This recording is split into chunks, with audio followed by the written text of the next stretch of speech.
Welcome back to the Informed Pregnancy and Parenting Podcast. I'm your host, Dr. Elliot Berlin, with co-host, the Queen of Steam, Nicole Sessions, and our guests, Kat Von D and Raphael Reyes. So, Kat, you referred to Raphael as your mind's twin. Yeah. I think from part one, we can tell there's so many parallels, so many very interesting parallels. But, you're in the public light. You said you have set tattoos of previous partners. What feels different on this one? How do you know that this one is different? Look, he's giving me an eye. You better answer this one right. Well, you know what?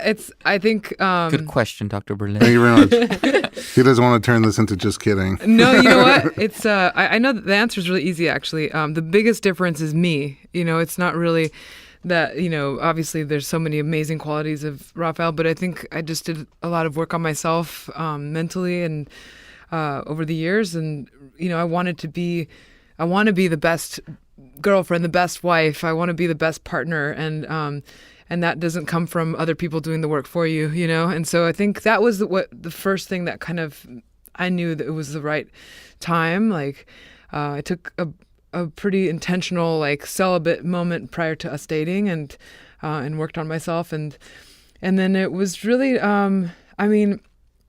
so it's quite unexplainable. I mean, kindred spirits does feel cheesy in a way, but it is how I feel. I mean, I think we complement each other in the best ways. One of my closest friends, she put it the best way. She said that Raphael is like the girl version of me, because I've always been quite masculine, and I love my masculinity, and he's like the opposite. And so we're like our perfect yin yang. So my observation is that you're very feminine. Really? With a strong masculine side that you don't run away from, that you embrace and you jump right into that. Yeah. And I think Raphael might be the opposite, like very masculine with a very also prominent feminine side that you don't run away from. Nope. Yeah. That you embrace. And I sort of, it's kind of interesting that you might be bonding on both levels. Yeah. Right?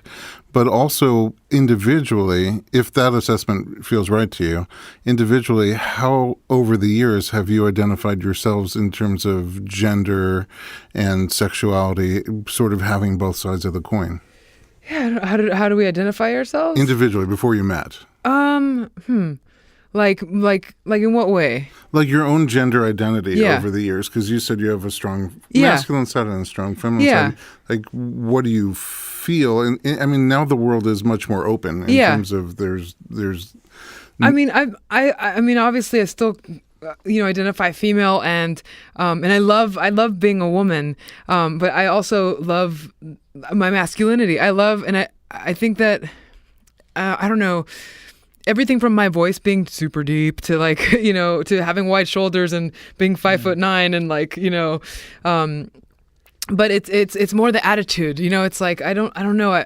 My idea of feminism is even a lot different than I think most feminists too. I don't like making my gender an issue. I like when it comes to my work, I want you to like it because of the work, not because I have boobs, or like that. I don't want that to make it more special somehow, So I don't know. I mean, nobody likes. I don't know if that answers the question. A little bit. I do a lot of work, and I don't think anybody likes it, even though I have boobs. It's just No, but you know what I mean. Like when I first started tattooing, it was like, oh, you're pretty good for a girl. It was never like, hey, you're really good. It's like, so when I would do interviews for tattoo magazines, and when they would feature it, like I would be like, cool, here's photos. Just don't put a photo of me in it, because I just didn't want it to deter from, it's like the work itself. Yeah, just let it, because back then I think too it was an issue. Yeah. Now there's so many amazing female tattooers, so it's different. But even so, growing up as a teenager, did you recognize then that you have these masculine qualities? Oh yeah, like I was like tomboy all the way. Like you embrace them. Yeah. Did that attract you to more feminine qualities, or in guys? Yeah, I think so. Yeah, I mean, I've definitely been attracted to the mind. Like I've been allergic to jocks. Like I'm just not into even overly masculine men. Like I love men and people in general who are super in touch with feelings and are sensitive. I love sensitivity. I love when dudes can't cry, I just can't relate. Yeah. I'm okay, and I'm not saying it has to cry all the time, but I want, if you have feelings, it's okay, and I love that. And I mean, that's when I listen to my favorite bands and stuff, it's very much from the heart. It's not I'm not listening to songs about like hooking up with chicks and whatever the hell. Like, I just can't relate to that, So yeah, I think I've softer. You're attracted to a softer man. Yeah, not physically. It's like in here, It's what's inside. Yeah, that's what I can get attracted to. So, like, even if you look at past relationships there and you put them in the same room, they don't look alike. I don't have a type. It's just the emotional. Like, I like. You don't have an external type. Yeah. It's deeper than that for you. Yeah. And with my husband, it's crazy because I feel like he's all the things I do actually like into one package, which is pretty odd. Like, I feel like you can have your cake. Has it over time crossed over to women as well? No, I'm not that interested in women. So you do have a type. yeah, I guess so. But no, what I mean is like, like with Raphael, there's like, I'm attracted to all aspects of him, not just his mind, which is awesome. I think, and likewise. Thank you, baby. So Raphael, I would say the same thing to you. I mean, everything she said. Everything's the same about each other. But do you feel like you have a feminine side? I do. I have a very strong feminine side, and it gets me in a lot of trouble because I celebrate it, and from the world that I come from, the gang world is very masculine. Yeah, a lot of machismo, and super homophobic. Super homophobic, and again, I'm about empowerment, and self-empowerment, and so you can wear lipstick and have nails. I mean, I come from the music that I grew up listening to, like David Bowie and like a lot of different artists would wear makeup and just be greater than life, and I come from that. That's what inspires me. That's the music that I make. But I'm also very straight, but it's just more I'm a creative, and it transcends sexuality too. Yeah, I think. Exactly. Thank you. And it does get me in trouble. And I mean, even to this day, I have people that I grew up with that I've struggled with my entire life. Which I mean, I live in LA now. It doesn't matter. But the rumor mill and like Instagram, social media, all that stuff. People can get a hold of you. And they'll say things. That are. Derogatory and stuff. Just mean. But it just comes from a place of ignorance and jealousy most of the time. Yeah.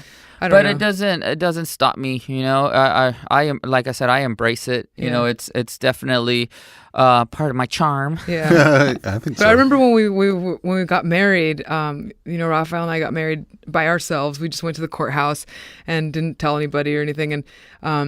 And we ended up posting a photo of our hands with our rings. And it was funny because like so many people were confused and thought that your hands were my hands because he usually has like really long nails and I have like the most grubbiest hands like that are like either with dirt or ink or paint or something. I'm always like, I've always had like boyish, rugged hands, and then you just have the most beautiful. Now they're not as beautiful today. It's just I took them off because I wanted to start giving my wife massages and just like because he usually has like acrylics that are really long, like Nosferatu style. I usually have really long stiletto nails, which really confuses people. And I tripped out on how confusing like that more than lipstick. I felt like. People were like, why is his nails so, So lipstick is okay, but like nails cross the line. Yeah. So weird. Yeah. Everybody has a different line. Yeah. But that's part of it, right? That's part of the conversation. And I love things that like break stereotypes. Mm-hmm. But I love women. I love my mother. I love my sisters. I love my daughter. So I don't think there's anything wrong with being feminine, Yeah. In looking for partners, did you also find yourself attracted to more women with more masculine qualities? I think same with my wife. If you line up all the people that I've dated, none of them looked the same. It was always just like a connection. But with my wife, it was really different. That my wife is the first person that I've ever said I love you to. So I've been in long relationships. There was a relationship long time ago that I was in for like 6 years, and I never said I love you.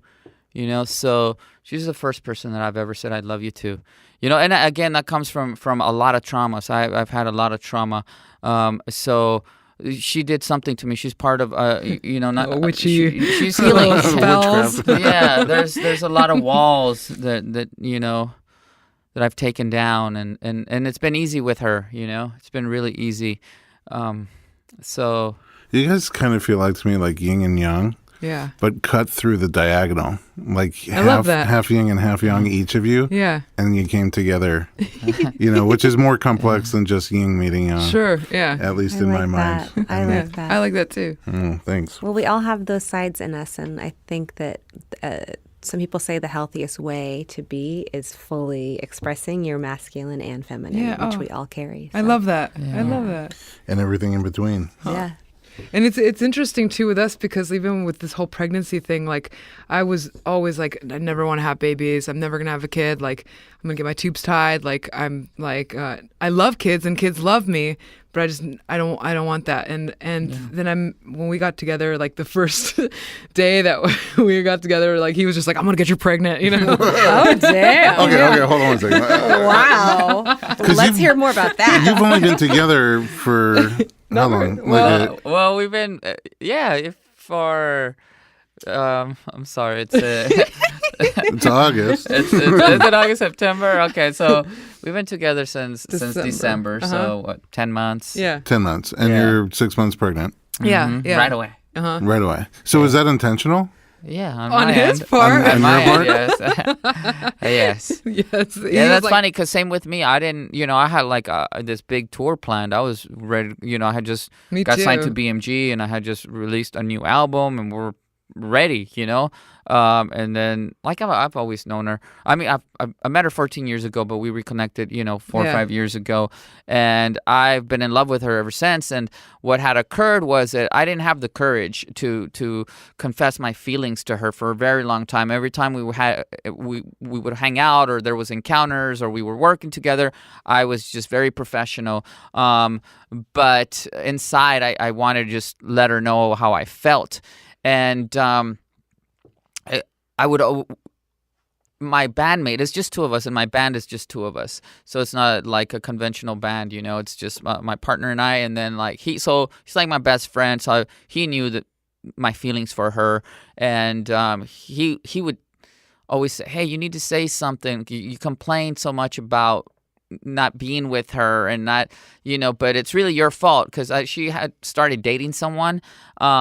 And it got me really upset and almost threw my phone out the window. I was driving and I shouldn't be looking at my phone. Busted. I'm busted. Yeah. Well, hey, the light was red. And I pick up my phone and I see on Instagram that she's like dating some guy.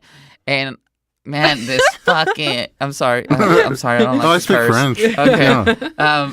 I just almost literally threw my phone out the window.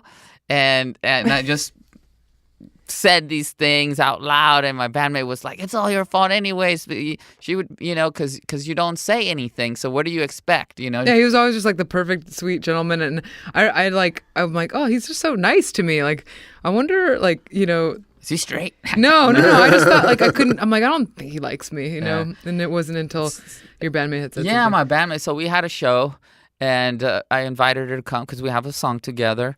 So it was my bandmate was like, I'm gonna tell her how you feel if you don't. So I was gonna tell her that night, but he probably didn't believe that I would. Yeah. And we were at sound check, and I was standing in between the two of you. And he just jumped in and he just told her, hey, this guy's in love with you. No, he actually said, hey, Kat, I have visions. Oh yeah. And whenever I have visions, they always come true. And I had a vision that you and Rafa were pregnant with a baby, and I was like. And I just like looked over at you, and you were just blushing, and I could see you through your nails, and you're just like, oh, no. and I just and I was like, wait, and that's when it dawned. I'm like, I think he likes me, and I'm like, and from seeing somebody as your friend, and then it changes everything, and I'm like, wow, like I didn't know that this was an option, because I think if there's one thing that I can complain about you, it would be that I wish you would have, said something sooner. You'd have spared me. Still super reserved after that, because my bandmate. I was the one who texted you afterwards. And then I was like, after the show, she'd text me like, hey. And then finally I was like, he introduced me as his baby's mama. This is prior to us ever being together, like, which is kind of a funny thing. And then fast forward, and now we're pregnant. Yeah.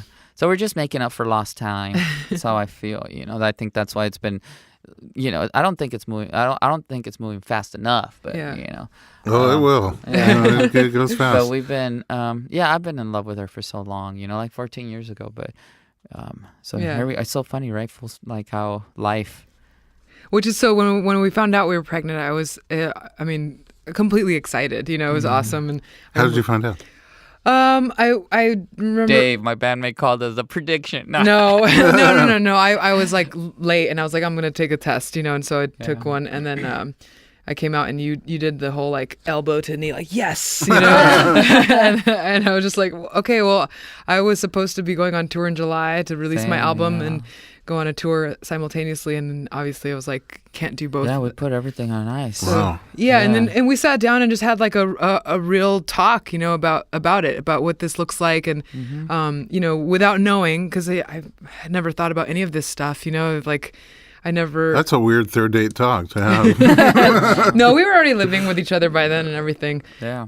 And we were already married, and we got married really quick. Yeah, we got married. Well, I found out we were pregnant after we got married. We got married in February. Yeah, February 21st. Yeah. I remember. Yeah. See, he's the girl. I'm the girl. I love it. I'm like, it's an our anniversary, what you gave me. Well, That's how I feel. We'll see when you get to the me. first anniversary. Yeah. But then you had a wedding afterwards. Yeah, and so it was funny because the wedding dress that we had originally been designing with our friends, it was like corseted, just so amazing, and I was like, oh no, I was already like 4 months, so like I was already starting to show a little bit. I'm like, there's no way I'm getting into a corseted anything, and so we had to redo the whole dress. But is that the wedding? Because I saw on YouTube with the red dress. Oh yeah, yeah. I think so. Right? Is that only one wedding? I've only been married once.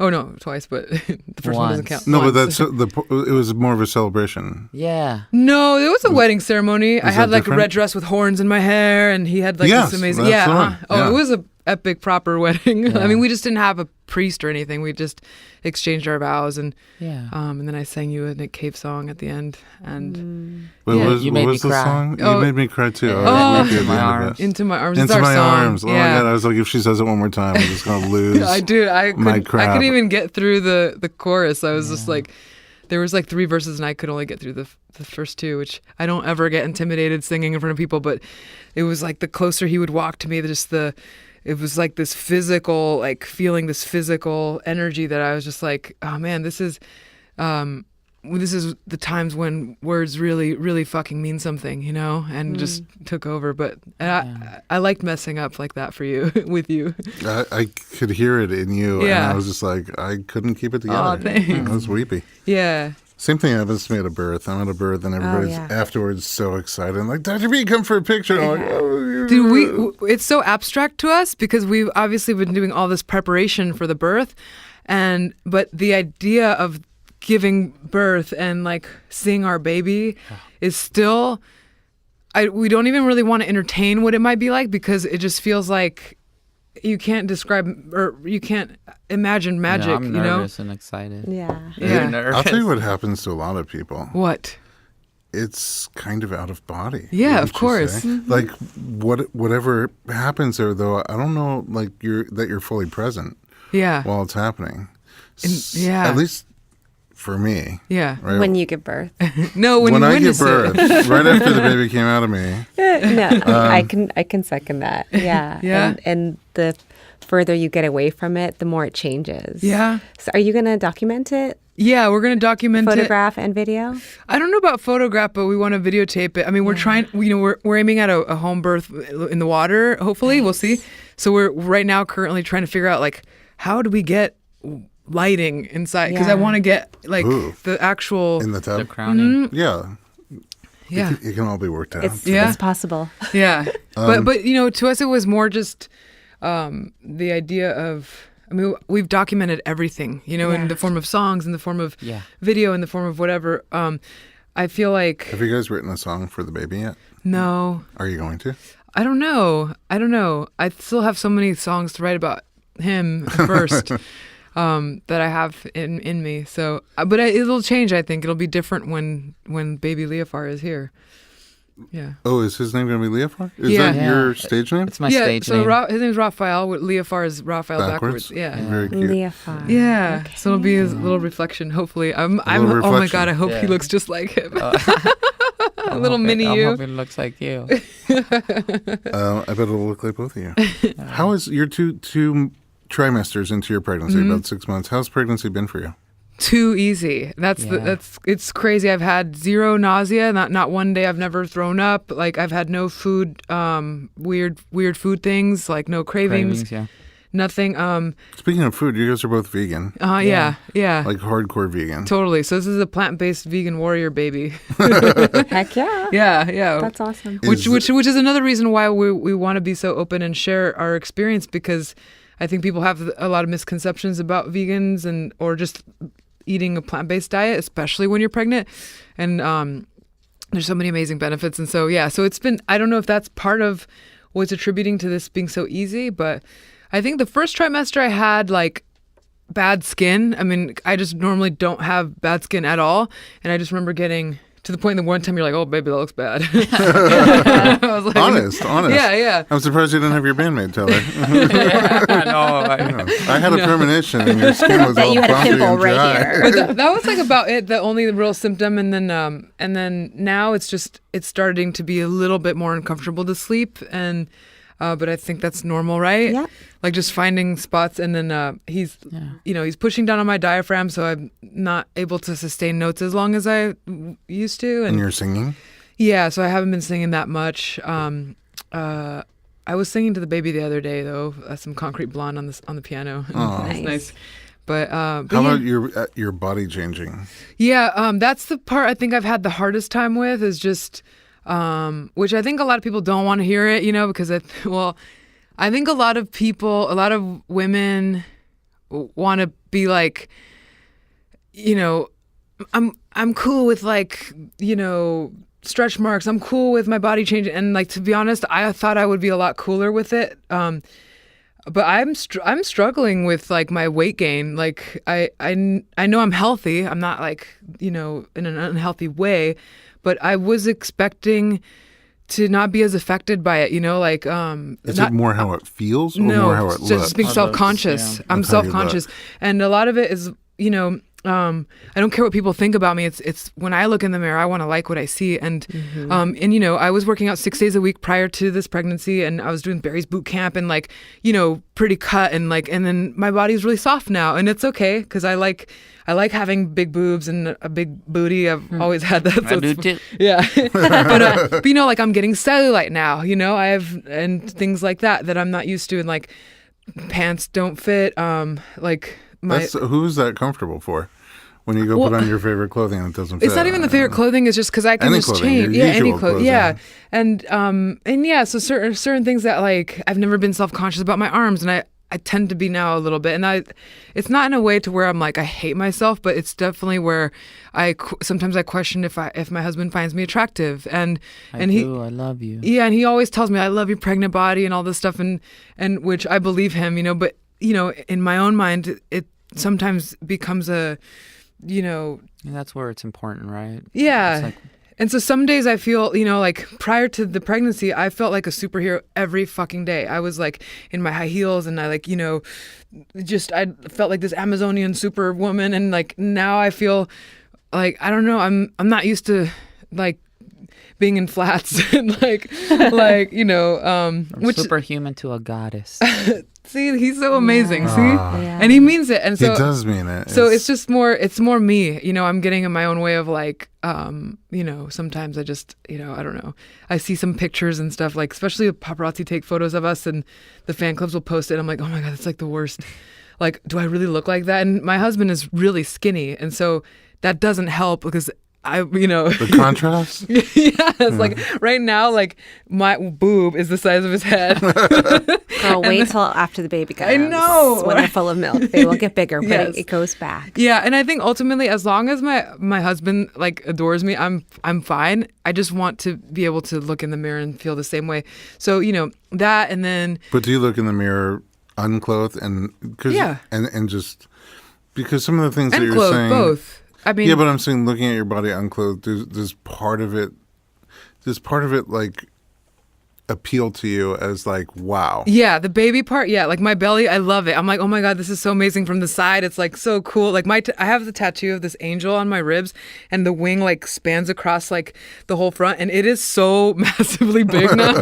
Like, and it's just like, wow, this is so amazing. And also, he's starting to kick a lot and move, and we can see it, and it's like I just tear up, every time. It's more just like the rest of me that is like acclimating itself to support the big belly, I assume, It's just different, like I think it's totally 100% fine to feel uncomfortable with the growth that you're having. You're totally not used to and it. you know what, our yoga teacher, she'll be like I'll be like, fuck, I hate this right now, and she's like, don't say that about your body and stuff, and I'm like, no, but here's the deal, like, let me feel that, because it's okay to say, hey, like, you know what, I remember being able to hold a lunge pose totally easy. Now I physically have to move my belly, and oh my God, it was like second grade for me. And I'm like, I remember that moment. and I'm like heavy breathing, and like things are. I mean, I'm sweating talking to you right now. Like things that were really easy before are are tougher, and it's okay, because obviously totally okay, the and you're outcome is grateful gonna be that your awesome. body can do this. Yeah, but you just don't like how it feels and how it looks to you. And some days are easier than others. I think like. But I sort of do picture like a really good photographer, like being able to put you into the right clothing and poses. I wonder. Yeah, but I don't want to do that. I feel like I see that like where people take. I want you to. But... No, I just feel like silly. Like I don't know. I guess too, because I do photo shoots so many times that I feel like I don't know. I definitely can't wait till the baby's here, and then to do pictures with the baby. Like I really want to shoot a lot of photos of you and him, and things like that. But you don't want to do a maternity shoot. You're not going to do that. I'm like cheesy to you or something. It's a little bit cheesy to me. I mean, even baby Have photos you seen are. the ones underwater? No. There's a. She's like, I'm tell me gonna more. find this. I don't know his you're name. in He a doesn't cage do it with for a lot of people, sharks. but there's a shark photographer Oh my God. who did for a couple of my friends these underwater maternity shots that look freaking amazing. That's awesome. I'm gonna get you a Okay. picture and see. Yeah. Maybe we can change your mind. Then you can both be happy with your maternity body. Yeah, we'll see. I mean, yeah. It is challenging. Why shouldn't it be challenging? You're not I used think to it's it. normal. I think it's Yeah. really normal. And especially with you saying that you were so impeccable with how you took care of yourself, Yeah. like working out constantly, it's going to be a shock to see your body change. Yeah, like totally. that.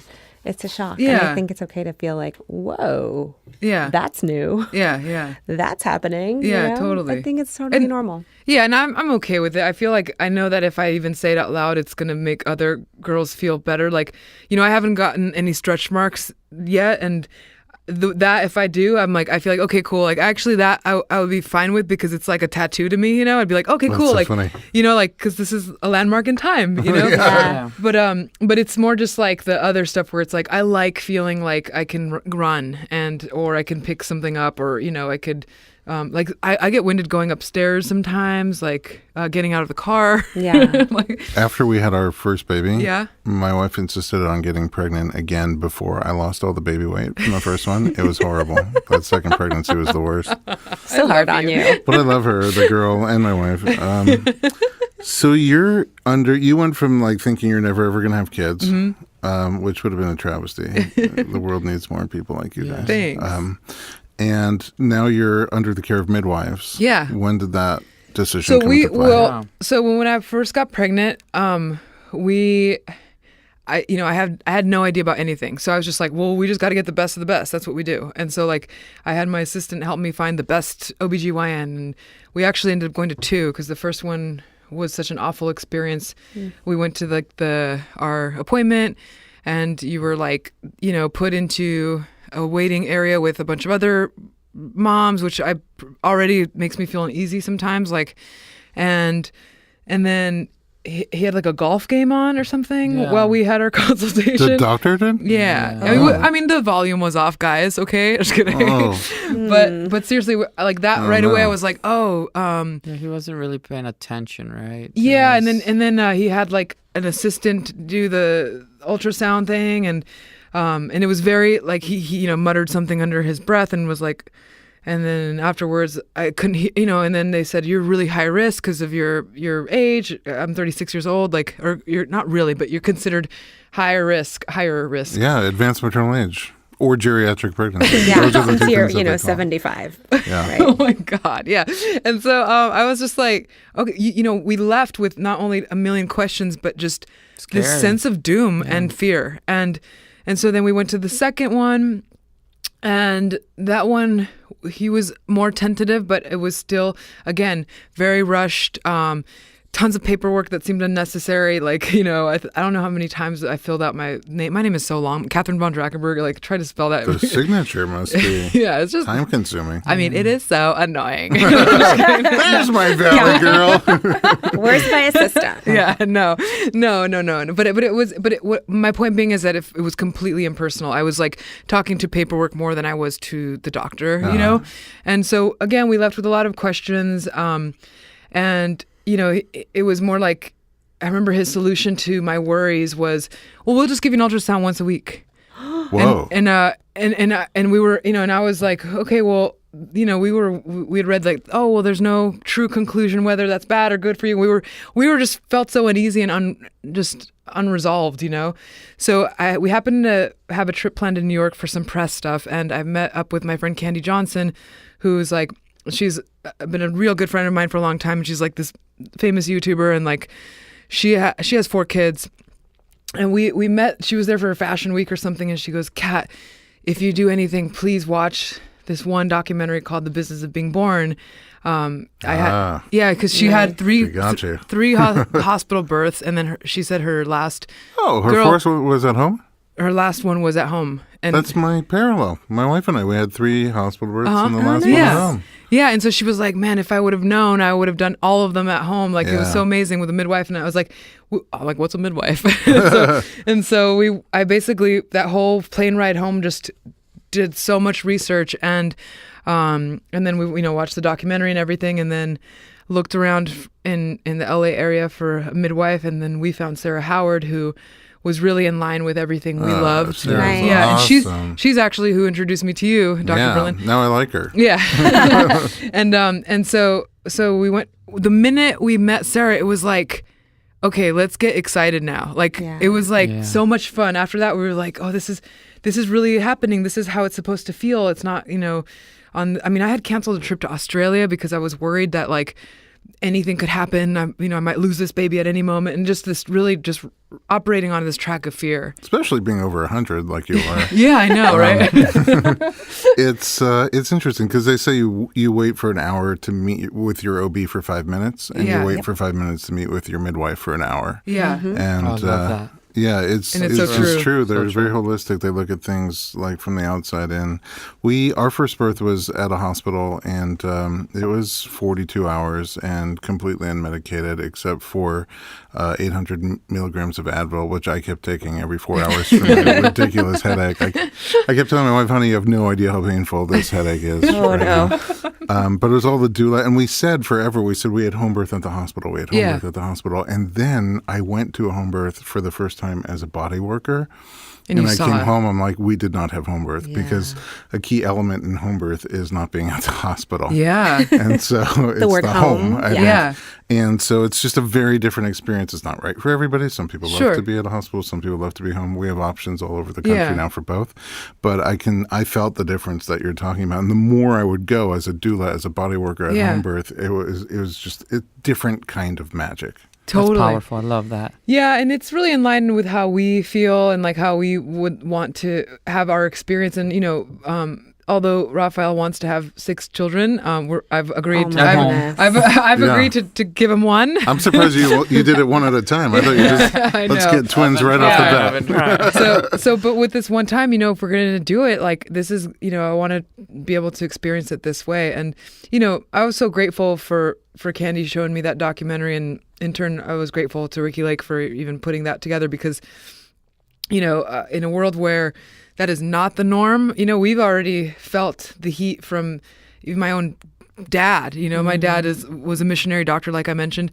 So in his mind, he's very accustomed to if there's something wrong and there's a pill for it, or, surgery it's like everything is medical, and so when I told him, hey, we've ditched the doctors and we're going with a midwife, I hadn't been yelled at like that since I was a kid, I think. Oh, really? Yeah, and he told me that was like the stupidest thing that I could have ever chosen. And I remember going, "Hey, Dad, you know what?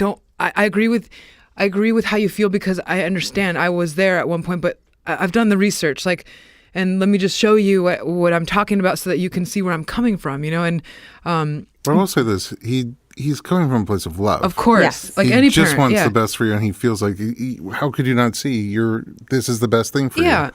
And a lot of people who aren't informed might assume that it's like a very scary, very unsafe thing, whereas in reality, that's not necessarily the case. So it's taken a bit of time for my dad to warm up to it.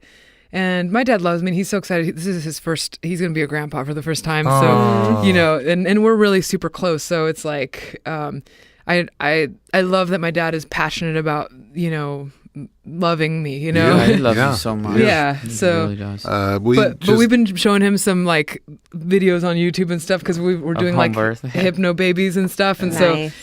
so I was like, Dad, just watch this. Like, she's like fully dilated right now and she's like having a conversation, like Yeah. it doesn't have to be painful. It doesn't have to be like torture or this negative thing, Yeah, you saw our Breach documentary. Yeah, Heads Up, which I loved. And Sarah, she's pushing the baby out, and she's unmedicated. Yeah. She's at home.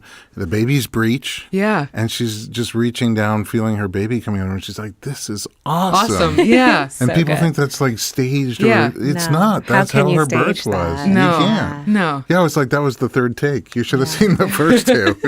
She was screaming. Yeah. I feel like you have prepared your whole life for this, though. For sure. Going against the grain. Yeah. And just really not caring what everybody else is doing or thinking Yeah. or how, like what is the And status quo way to be. Yeah, it's not so much that I don't care, but I just think it's okay to question things, I think it's okay to say, hey, like, oh, that works for you. That's awesome. But that's not the only option I have. Right. Or maybe there's other things. And because, I would never want to do something just in spite of, people.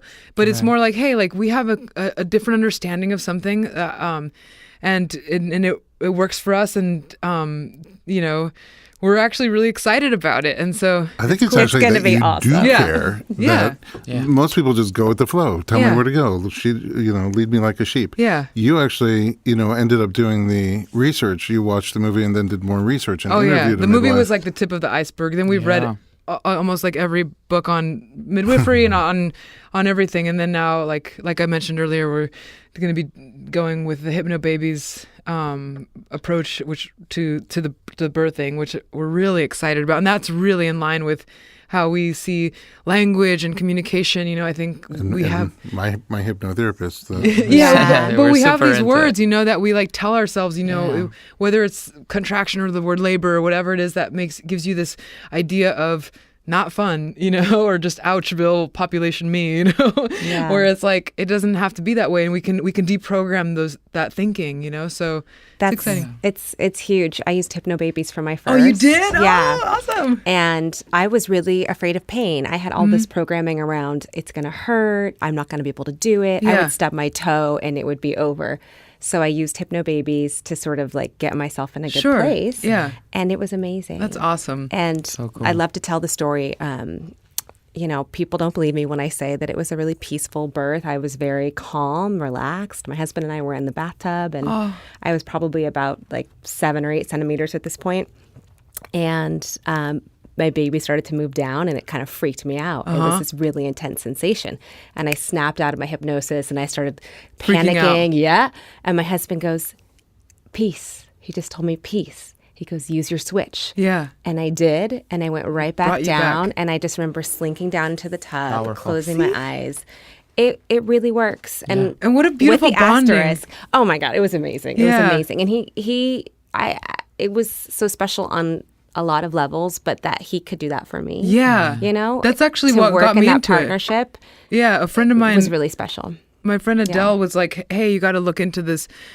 She said that it was something that really, like, not brought her and her husband closer, but it was a bonding thing that they could do together. Yeah. And we both were like, oh, sign us up, because it's just, well, it's empowering that. for both of you. I think a lot of times partners are like, how do I help? What do I do? Or they just feel in the way. Right? Yeah. And, to do it together and to know that you have a tool to help her and that you're practicing together and bonding together. And doing it together, yeah. It's That's so so beautiful. cool. Yeah. I love that. Yeah. Now I feel like I should have done hypnosis before our first birth for my headache.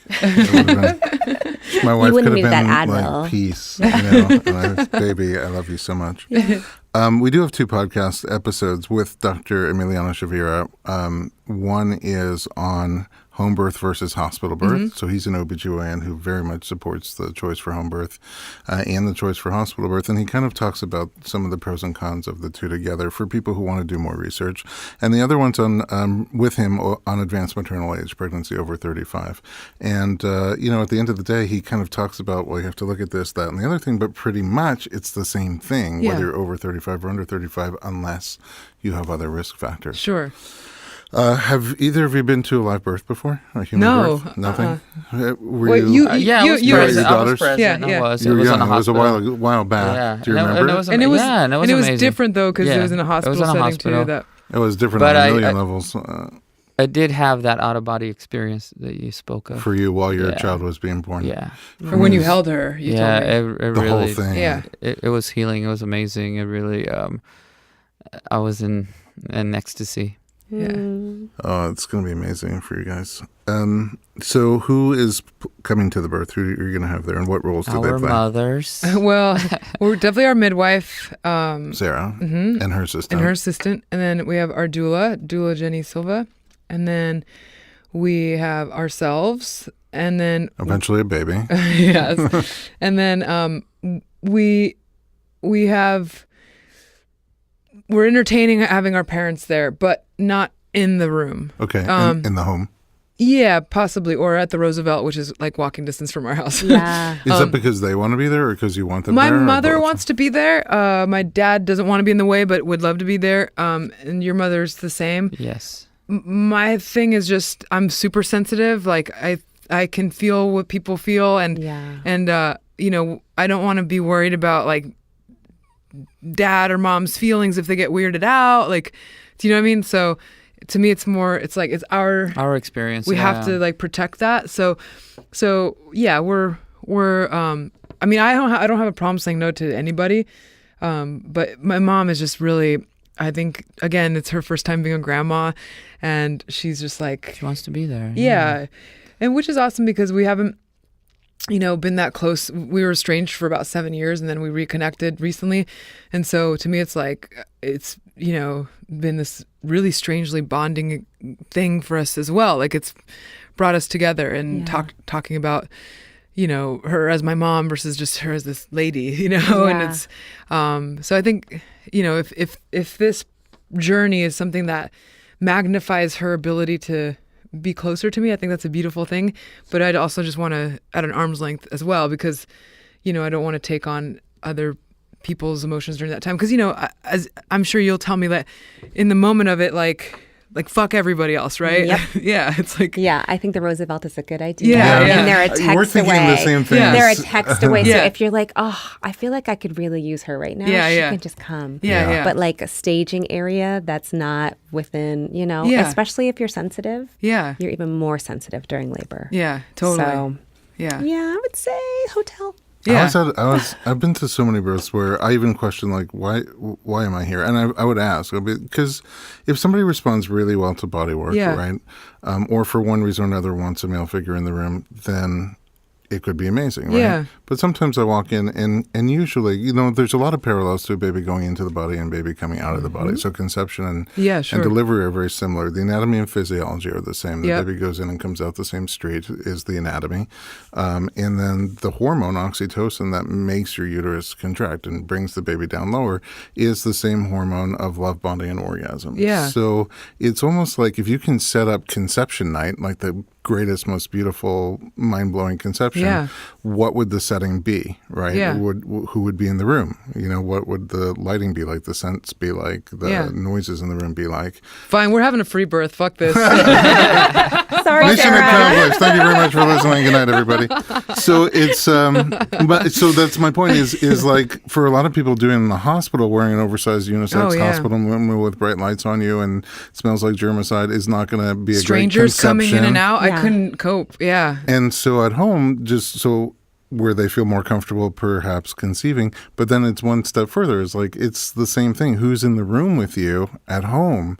You know, it's kind of like, and so I'm like, how does, you know, when you're in the throes of labor, because that's my analogy, how does having the big hairy Orthodox man Jew come in and start squeezing you make it better is only because I think the system is so broken in the first place, that setting is so crappy to begin with, that I actually come in and make it better somehow. Yeah, but I also think you're downplaying too, like your energy, you know, like the first, you know, the first time we came to see you, energy. yeah, like I was just like, oh man, like this is, like there's just a connection. I'm like, I love this guy. Like I feel safe. I feel safe in your hands. And like, that's something that like, it transcends the system, you know, it's just like, okay, that's good. Like, whereas, you know, maybe my mom issues don't allow for that much of a safe relationship, you know what I mean? So that's what I'm talking about. Yeah. At the end of the day, whoever's in that room needs to be there, I think, because you really want them there. Totally. Yeah. And if you're neutral on it, it's not good enough. Yeah. I think it slows things down and it makes you less comfortable and not as smooth as it could be.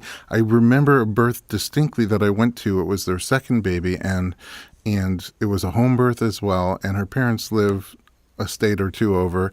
And so when labor picked up and was more active, she called and she's like, hi guys, you know, I'm in labor now. Yeah. Catch a flight. And by the time you come, I'll have the baby. Well, the flight was quicker and the labor was slower than she expected. So and they showed came up. in. And so there's the midwife assistant, husband, me, the doula and the mom, and then her parents walked in, and we're all in this living room together. And every time she's having a surge or a wave, it's intense and it's totally quiet, and everybody's looking at her.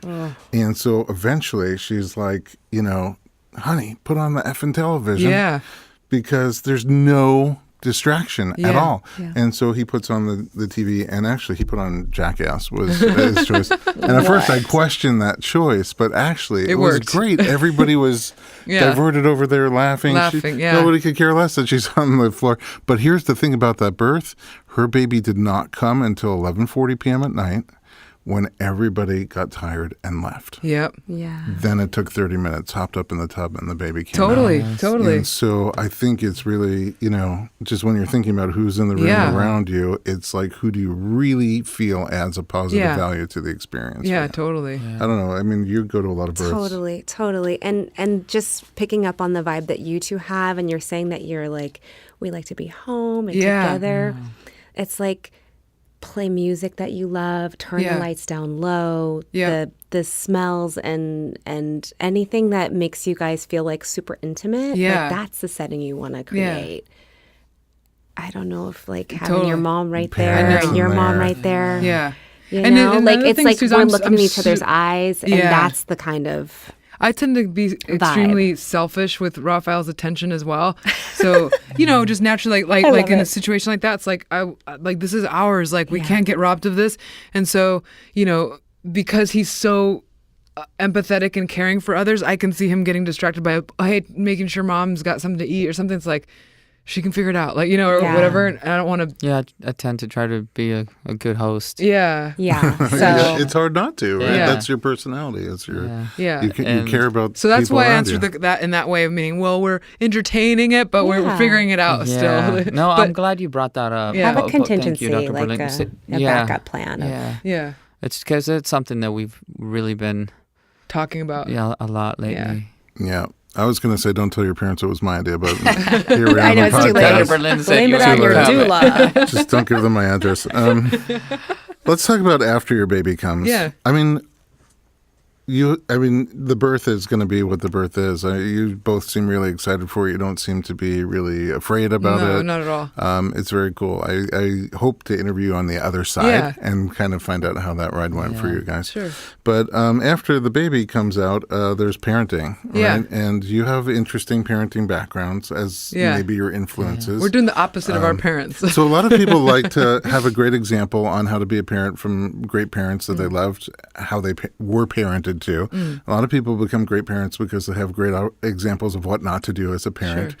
Do you have some of each, or how I think we have some of both. Yeah. I mean, and we've actually been identifying that for the last 6 months since we found out. It's like looking back and saying like, what are things that we did love about our parents' upbringing, which there are a lot, and then what are things that really scarred us in a lot of ways, and then I think were unnecessary forms of suffering that because I think some level of suffering is good for character building. I'm totally down with that, but there's a lot of unnecessary for both. I think for everybody, and so we obviously want to avoid that stuff. But this might be a little bit off the topic of the answer, but for me, we've done all this studying, like building up to the birth, and then some parenting methods lightly, like that we've touched on preparing afterwards. But what was the most important to me is I love our relationship. We have such an awesome relationship. Like, Raphael's my best friend. We laugh so much. We have, our intimacy is amazing. Our bond is so amazing, and I don't want that to go away. And I know that things evolve. So but it's us before the kid. No. well, it's really built kind of in a way. I mean, there's no kid without us. So it's like something that to me I've always felt like, hey, like I'm down to have this kid, but we can't sacrifice this, because I saw my parents do it, like went through that. Like I think the idea of having kids was beautiful, and then I questioned maybe their preparation and how much of that put a strain on their own marriage. And I'm not saying it was our fault, because that's not how life works either. But so when, we first met you and then you told us about your wife and the work that she does, that was something that really interested me, and looking into the therapy side of preparing the transition from being happily married to happily parenting. Yeah. Mm-hmm. Because I think that there's From a 2 lot to of 3. Yeah, most people, I mean, all my friends that I've told to that we've gone to see your wife, like, they're like, oh my God, I wish we would have thought of that, And for us, that's really crucial. Like, we know there's going to be some challenging times. And so how do we navigate, or how do we, at the end of the day, come out of this without hating each other, resenting the baby, resenting everything, And it's not that simple. And so she for my wife is a perinatal psychologist. So she for years spent her career doing a lot of postnatal counseling, individual and couples. And after a while, you start to see the same patterns over and over again. You realize a lot of this could have been prevented with a little bit of work before the baby came. And so she created this program called the Afterbirth Plan, and she's really helped so many. I mean, she's really working herself out of a job, because the more people that put in the effort ahead of time, the less help they need on the other side. Yeah. And so it's really cool that you guys are putting that effort in, especially since you've had, like you said, some trouble in your child experiences with your own parents. Sure. And I assume most people do, but yours may have gone a little bit above the average. Yeah. I think pretty intense. Yeah. I mean, I wasn't really much of a trouble kid. I would play practical jokes on people. Yeah. The only thing I think I could... Not surprising. Yeah. But I never pushed them too far. I think the closest I probably come to breaking law was that time I took 2 helpings of Sloppy Joe in my private school cafeteria. So And I didn't even get caught, so there. I have a question real quick. Yeah. Do you have a parenting like philosophy or anything? We've been reading a lot about like attachment parenting. Right. Yeah, and we really love that. I mean, that's love it. Without even having read a lot of these books, we just really what's how we live anyhow. Yeah.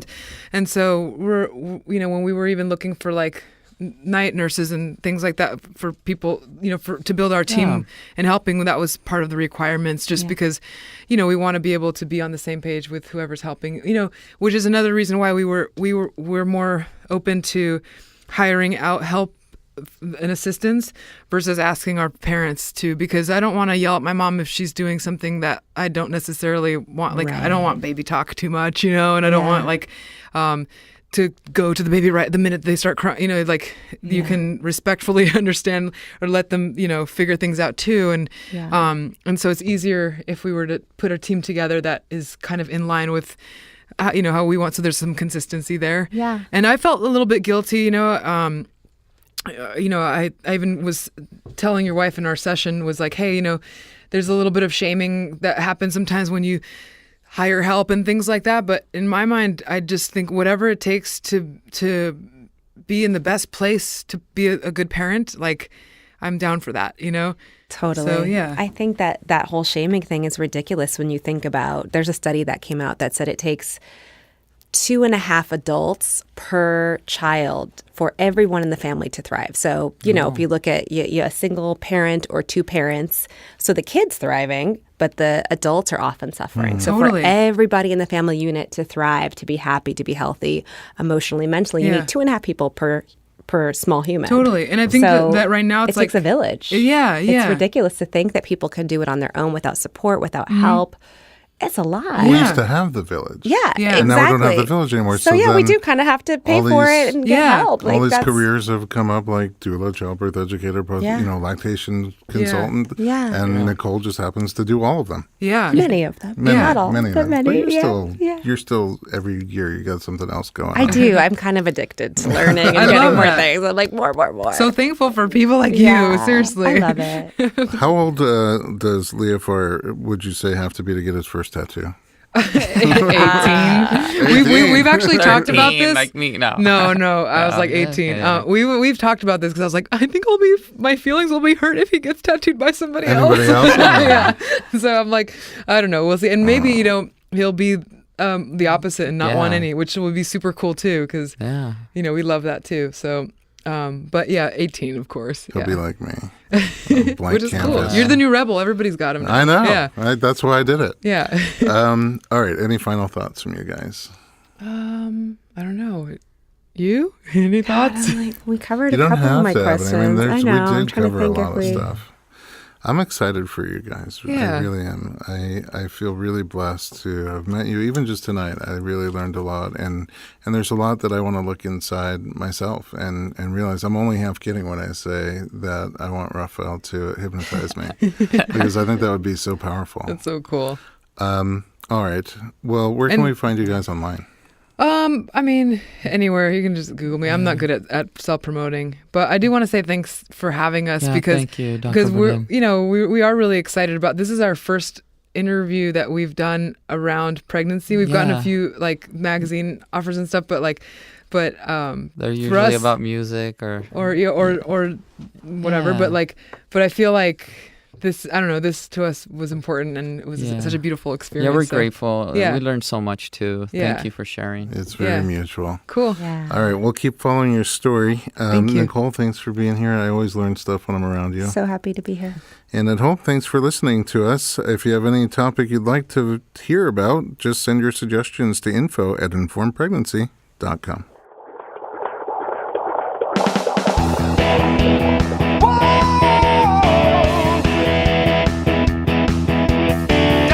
Doctor, give me the news. I got a whole lot of questions for you.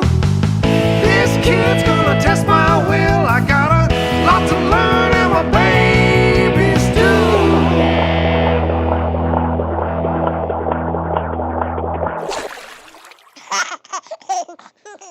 This podcast is a proud member of Parents on Demand, a network of high-quality shows for families just like yours.